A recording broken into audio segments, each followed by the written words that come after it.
পৃথিবীতে কেউ স্থায়ী নয়, থাকতে পারবে না। আল্লাহ তাআলা প্রত্যেকটা মানুষকে একটা নির্দিষ্ট হায়াত সময় দিয়ে পৃথিবীতে পাঠিয়েছেন।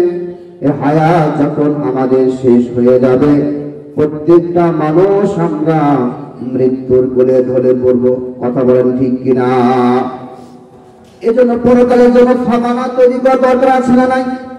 প্রত্যেকটা দিন মুয়াজ্জিন 5 ওয়াক্ত আযান দিচ্ছে, আসো আসো নামাজে আসো।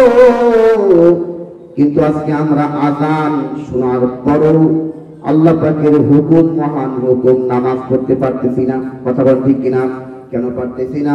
কারণ পরকালের প্রতি আমাদের কোনো ভয় নাই, আল্লাহ পাকের প্রতি কোনো ভয় নাই, পরকালের কোনো চিন্তা আমাদের ভিতরে নাই। যদি পরকালের চিন্তা, আল্লাহ পাকের ভয় আমাদের ভিতরে থাকতো, আশা করা যায় যখনই মুয়াজ্জিন আযান দেয় আমরা দোকান ঘাটে না থেকে আল্লাহ পাকের হুকুম নামাজ পড়তাম। কথা বলেন ঠিক কিনা? ফামান যুহজিহা আনিন নারি ওয়া উদখিলাল জান্নাতা ফাকাদ ফাত। আল্লাহ পাক থেকে পরকালে জাহান্নাম থেকে মুক্তি দিয়ে জান্নাতে প্রবেশ করে ব্যক্তি সফলকাম। তাহলে দুনিয়াতে যে আমরা দোকান ঘাট অযথা যে সময়গুলা নষ্ট করতেছি, অপচয় করতেছি, এটা আমাদের কি সফলতা আসতেছে? কোনো সফলতা আসতেছে না। বরং বড় সফলতা, বড় সফল কাম ওই ব্যক্তি হবে যে ব্যক্তিকে আল্লাহ তাআলা কিয়ামতের দিন জাহান্নাম থেকে মুক্তি দিয়ে জান্নাতে প্রবেশ করাবে। ওই ব্যক্তি সফল কাম হবে। বলেন সুবহানাল্লাহ। এজন্য পরকালের সফলতা অর্জন করতে চাইলে, জান্নাতে প্রবেশ করতে চাইলে দুনিয়াতে এসে মালিকের হুকুম পালন করা দরকার আছে না নাই? ইত্তাওয়া করুন, আছে না নাই? অবশ্যই সে মালিক আল্লাহ তাআলার হুকুম আমাকে আপনাকে অবশ্যই পালন করতে হবে। কারণ আমাকে আপনাকে আল্লাহ তাআলা প্রত্যেকটা মানুষের সাথে এমন কিছু ফেরেশতা দিয়েছেন, 4 প্রকারের সাক্ষী দিয়েছেন। এই 4 প্রকারের সাক্ষীর কাজ হলো পরকালে এই 4 প্রকারের সাক্ষী হয়তো আমাদের পক্ষে না হয় বিপক্ষে সাক্ষ্য দিবে। আমরা দুনিয়াতে যে যাই করতেছি না কেন, পরকালে কিন্তু বিশ্বাসটা আমাদের নেই পরিপূর্ণভাবে। কথা বল ঠিক কিনা? আল্লাহ তাআলার জন্য প্রত্যেকটা মানুষের সাথে 4 প্রকার সাক্ষী দিয়েছেন। দেখবে অনেক চাপাবাজ লোক আছে, তার সামনে তার গলার কাছে, জবানের কাছে টিকা যায় না। তাকে আল্লাহ পাক যে জবান দিয়েছেন, কথা যে ওই আল্লাহ পাক তাকে দিয়েছেন। এমন কিছু চাপাবাজ লোক আছে যারা দুনিয়াতে আল্লাহ পাকের হুকুম পালন করে না, বিধান পালন করে না, যাতে করে এই ব্যক্তি মৃত্যুবরণ করার পরে আল্লাহ পাক যখন কিয়ামতের দিন তার সমস্ত কাজ কর্ম সে দুনিয়াতে যা করেছে সকল কর্মগুলো যখন আল্লাহ পাক ওপেন করবেন, তখন কিছু মানুষ অস্বীকার করবে, না না আল্লাহ আমি দুনিয়ায় তোমার হুকুম পালন করেছিলাম, তোমার বিধান পালন করেছিলাম, অস্বীকার করবে। এজন্য আল্লাহ তাআলা প্রত্যেকটা মানুষের সাথে 4 প্রকার সাক্ষী দিয়েছেন, যাতে করে বান্দা পরকালে অস্বীকার না করতে পারে। 4 প্রকারের সাক্ষীর ভিতরে 1 প্রকার সাক্ষী হলো এই জমিনের উপরে আমরা যেই যাই করি না কেন, ভালো মন্দ যা কিছু করি না কেন, এই জমিন কিন্তু কিয়ামতের দিন হয়তো আমার পক্ষে না হয় বিপক্ষে সাক্ষ্য দিবে। আজকে হয়তো এই জমিন কোনো কথা বলতেছে না, জমিনের কোনো কথা আমরা শুনতে পাই না, জমিন কি অবস্থা আছে আমরা সব দেখতে পারি, কিন্তু আল্লাহ তাআলা এই জমিনকে কিয়ামতের দিন হয়তো আমাদের বিপক্ষে না হয় পক্ষে সাক্ষ্য দিবে। আল্লাহু আকবার বলেন। 1 নম্বর এই জমিন সাক্ষ্য দিবে। 2 নম্বর সাক্ষ্য হলো ওয়া ইন্না আলাইকুম লাহাফিজিন কিরামান কাতিবিন ইয়ালামুনা মা তাফআলুন। 2 নম্বর সাক্ষী হলো আল্লাহ তাআলা প্রত্যেকটা মানুষের সাথে 20টা ফেরেশতা দিয়েছেন। বলেন কয়টা? লাহু মুআকিবাতুন মিন বাইনি ইয়াদাইহি ওয়া মিন খালফিহি ইয়াহফাযুনাহু মিন আমরিল্লাহ। আল্লাহ তাআলা প্রত্যেকটা মানুষের সামনে পিছনে ডানে বামে তাকে সংরক্ষণ করার জন্য, তাকে বাঁচানোর জন্য আল্লাহ তার প্রহরী তৈরি করছেন। সুবহানাল্লাহ বলেন। প্রহরী দিয়েছেন 20টা ফেরেশতা। যেহেতু আমার সময় খুব কম, আল্লাহ তার সামনে একটা ফেরেশতা দিয়েছে, পিছনে একটা ফেরেশতা দিয়েছে, ডানে একটা ফেরেশতা দিয়েছে, বামে একটা ফেরেশতা দিয়েছে। কয়টা হলো? 4টা হলো। আল্লাহ তাআলা 2টা ফেরেশতা দিয়েছেন 2 ঠোঁটে। সুবহানাল্লাহ। মান সাল্লা আলাইয়া ওয়াহিদাতান সাল্লাল্লাহু আলাইহি ওয়াসাল্লাম। নবীজি বলেন, যে ব্যক্তি আমার উপরে একবার দুরূদ শরীফ পড়বে, আল্লাহ তাআলা তার উপরে 10টি রহমত বর্ষণ করবে। সুবহানাল্লাহ। তাহলে 2 ফেরেশতার কাজ হলো, যখনই কোনো ব্যক্তি দুরূদ শরীফ পড়ে, আল্লাহ তাআলার পক্ষ থেকে এই বান্দার যা পড়ে নবীজির রওজা মুবারকে পৌঁছায় দেওয়া হয়। বলে সুবহানাল্লাহ। তাহলে 6টা ফেরেশতা, 2 চোখে 2 ফেরেশতা আছে, 8টা ফেরেশতা, কপালে একটা ফেরেশতা আছে, 9টা ফেরেশতা, জবানের ভিতরে একটা ফেরেশতা আল্লাহ পাক দিয়েছে 10টা। কয়টা বলেন? 10টা। অনেক সময় এই ফেরেশতা মিন আমরিল্লাহ, আল্লাহ পাক যখন আদেশ করেন, না না বান্দা এখন তুমি, বান্দার এখন হেফাজত থেকে তুমি এখন দূরে সরে যাও, সঙ্গে সঙ্গে ফেরেশতা যখন এরকম সংরক্ষণ করা বাদ দিয়ে দেয়, তখন এই বান্দা আপদে বিপদে পড়ে। আর যখন আল্লাহ পাকের পক্ষ থেকে এই ফেরেশতা থাকে, তখন আর কোনো অসুবিধা হয় না। সুবহানাল্লাহ বলেন। ফলে এই হলো 10টা ফেরেশতা দায়িত্ব হলো, ফজরের সময় আসবে, আসর পর্যন্ত 10টা ফেরেশতা ডিউটি পালন করবে। আবার আসরের সময় এই 10টা ফেরেশতা চলে যাবে, আসরের সময় আরো 10টা ফেরেশতা আসবে, ফজর পর্যন্ত ডিউটি পালন করবে। সুবহানাল্লাহ। তাহলে কয়টা হলো? 20টা ফেরেশতা আল্লাহ পাক দিয়েছেন। বলেন সুবহানাল্লাহ। 3 নম্বর হলো আমলনামা। মানুষ মৃত্যুবরণ করার পরে আল্লাহ পাক বলবেন, কিয়ামতের দিন, ইকরা কিতাবাক, তুমি দুনিয়াতে যেই কর্ম করেছো, ভালো মতো যাই করছো, আজকে পড়ো। ইকরা কিতাবাক কাফা বিনাফসিকা আল-ইয়াওমা আলাইকা হাসিবা। আজকে তুমি তোমার আমলনামা পড়ো। আজকে তুমি তোমার আমলনামা পড়ার জন্য কাউকে ভাড়া করতে হবে না।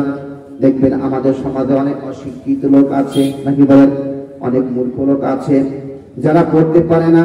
যখন কারেন্ট বিলের কাগজ আসে, দেখবেন অনেকজনের সাহায্য নেয়, যে ভাই দেখেন তো এবার কারেন্ট বিল কত আসছে, নাকি বলেন? কবে আসছে, লাস্ট ডেট কবে, বলা হয় কি হয় না? তাহলে দুনিয়া দেশে অশিক্ষিত হওয়ার কারণে অন্যের সাহায্য নেয়, কিন্তু আল্লাহ তাআলা যখন কিয়ামতের দিন তাকে আমলনামা দিবেন, এই আমলনামা দেওয়ার পরে সে দুনিয়াতে ভালো মন্দ কি করেছে সব সে নিজে করতে পারবে। আল্লাহু আকবার বলেন। যখন কাফেররা, ফাসিকরা, পাপী গুনাহগার যখন আমলনামা পাবে, মালি হাদাল কিতাব লা ইউগাদিরু সাগীরাতান ওয়ালা কাবীরাতান ইল্লা আহসাহা। আমলনামা পাওয়ার পর তখন তা বলবে, কেমন আমলনামা, যে আমলনামার ভিতরে ছোট বড় গোপনে প্রকাশ্যে যা করা হয়েছিল কিছুই বাদ জানাই। আল্লাহু আকবার বলেন। আর দুনিয়াতে আমরা গোপনে প্রকাশ্যে ভালো মন্দ যাই কিছু করি না কেন, সব আমরা দেখতে পারবো। আল্লাহু আকবার বলেন। এখন তো অনেক মিডিয়ার যুগ, অনেক ভিডিও হয়, অডিও হয়, নাকি বলেন? 20 বছর আগে যা ভিডিও করা হয়েছে তার কিন্তু একটা ফুটেজ এখন দেখা যায় কি যায় না? তাহলে মানুষের তৈরি করা ভিডিও করার পরে যদি 10 বছর, 20 বছর, 50 বছর পরে সেটা দেখা যায়, আর আল্লাহ তাআলা যে বড় কিয়ামতের ফেরেশতা, এই ফেরেশতারা সব সংরক্ষণ করতেছে। আমরা ভালো মন্দ যে যাই করি না কেন সব কিন্তু লিপিবদ্ধ হয়ে যাচ্ছে। 4 নম্বর হচ্ছে অঙ্গ প্রত্যঙ্গ। আমার হাত, আমার পা, আমার চোখ, আমার নাক, আমার নাসিকা সব সাক্ষ্য দেবে। اليوم نختم على أفواههم اليوم نختم على أفواههم وتكلمنا أيديهم وتشهد أرجلهم بما كانوا يكسبون। আল্লাহ তাআলা জবানে মোহর মেরে দেবেন কিয়ামতের দিন। এই জবানের কথা বলতে পারবে না, তখন এই হাত সাক্ষ্য দিবে। হাত কথা বলবে, সুবহানাল্লাহ বলেন। হাত কথা বলবে, পা সাক্ষ্য দিবে। এই হাতের মাধ্যমে আমরা কত অন্যায় কাজ করি, নাকি বলেন একটা সই করে দিলে 1 লক্ষ টাকা 2 লক্ষ টাকা, নাকি বলেন এই পাও সাক্ষ্য দিবে, হাত কথা বলবে, শুধু তাই নয়, এমনকি এই চামড়াও আল্লাহ পাকের সঙ্গে কথা বলবে। সুবহানাল্লাহ। وقالوا لجلودهم لم شهدتم علينا قالوا أنطقنا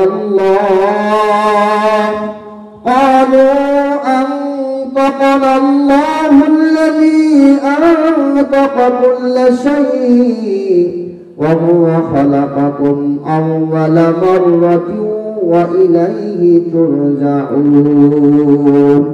আল্লাহ পাক যে আমাদের যে চামড়া দিয়েছেন, এই চামড়া আল্লাহ পাকের সঙ্গে কথা বলবে। আল্লাহু আকবার বলেন। তাহলে পরকালে যখন এই 4 প্রকার সাক্ষী আল্লাহ পাক পেশ করবেন, যদি আমরা দুনিয়াতে ভালো কাজ করি, নামাজ পড়ি, আল্লাহ পাকের বিধান পালন করি, আশা করা যায় এই 4 প্রকার সাক্ষী আমার পক্ষে সাক্ষ্য দিবেন। অথবা ঠিক কিনা? আর যদি আমরা দুনিয়াতে আল্লাহ পাকের হুকুম পালন করলাম না, আল্লাহ পাকের বিধান পালন করলাম না, আল্লাহ পাকের বাসনা আদায় করলাম না, আল্লাহ পাক যে জন্য দুনিয়াতে আমাদের পাঠিয়েছেন হুকুম পালন করলাম না, তাহলে আশা করা যায় এই 4 প্রকারের সাক্ষ্য থেকে কিন্তু আমরা বাঁচতে পারবো না। অথবা ঠিক কিনা আমার ভাইরা? তাহলে এই 4 প্রকার সাক্ষ্য থেকে বাঁচতে চাইলে কি করণীয়?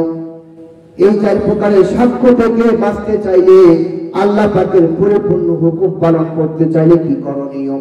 1 নম্বর কাজ হলো, যখনই আমার ভিতরে, আমার সন্তানের ভিতরে ধর্মীয় কোনো জ্ঞান ঢুকবে, কথা বল ঠিক কিনা, কোরআন হাদিস শিখবে, কোরআন পড়বে, হাদিস জানবে, হাদিস পড়বে, শিখবে, আশা করা যায় এই 4 প্রকারের সাক্ষী সম্পর্কে সে অবগত হবে। কথা বল ঠিক কিনা? আজকে তো আমরা কোরআন পড়তে চাই না, আজকে আমার নিজেরা পড়তে চাই না, আমার সন্তান কোরআন পড়ুক সেটা আমরা চাই না। কারণ অনেকে বলে মাদ্রাসায় পড়িয়ে লাভ কি? আমার সন্তান তো মাদ্রাসায় পড়লে সে ডাক্তার হতে পারবে না, ইঞ্জিনিয়ার হতে পারবে না, নাকি বলেন ব্যারিস্টার হতে পারবে, লয়ার হতে পারবে না। তার অনেক আশা। কারণ দেখেন, যারা ইঞ্জিনিয়ার হয়, ব্যারিস্টার হয়, ডাক্তার হয়, বড় বড় পদ পায়, এই পদ একমাত্র দুনিয়াতেই, নাকি বলেন মৃত্যুবরণ করার পরে এই পদ কিন্তু আর পাওয়া যাবে না। কিন্তু যারা ধর্মীয় শিক্ষায় শিক্ষিত হবে, আল্লাহ পাক তাদের কি মর্যাদা দিয়েছেন, আমি অল্প টাইমে এটা বোঝাবো ইনশাআল্লাহ। আমার ভাইরা দেখবেন, যারা স্কুলে পড়ে, আমি নিষেধ করি না, মনে করেন কোন বাচ্চা পেলে থেকে নিয়ে 5, 6, 7, 8 8 ক্লাস পড়লো, 8টি বছর ব্যয় করে 8 বছর সে লেখাপড়া করলো। বলুন তো দেখি, এই 8 বছর পড়াশোনা করে সে কি কোনো ভালো চাকরি পাবে? বলেন পাবে কি? তার সম্মান কতটুকু বাড়ছে? অল্প কিছু বেড়েছে। মনে কর 9, 10, আরো সে 10টি বছর ব্যয় করলো, তাহলে 10টি বছর ব্যয় করে সে কিন্তু খুব ভালো কোনো পদ পাবে না, তার সম্মান খুব বাড়বে তাও না। নবী করিম সাল্লাল্লাহু আলাইহি ওয়াসাল্লাম বলেন, যখনই কোনো ব্যক্তি ধর্মীয় শিক্ষায় শিক্ষিত হবে, মাদ্রাসায় পড়বে, আল্লাহ পাকের কালামুল্লাহ শিখবে, এখনো সে মাদ্রাসায় যায় নাই, খালি নিয়ত করেছে, আল্লাহ আমি তোমার কালামুল্লাহ শিখবো, হাদিস শিখবো, ধর্মীয় শিক্ষায় সে শিক্ষিত হবে, খালি নিয়ত করছে। নবী করিম সাল্লাল্লাহু আলাইহি ওয়াসাল্লাম বলেন যে আল্লাহ পাক তার জান্নাতের রাস্তা সহজ করে দেন। বলেন সুবহানাল্লাহ।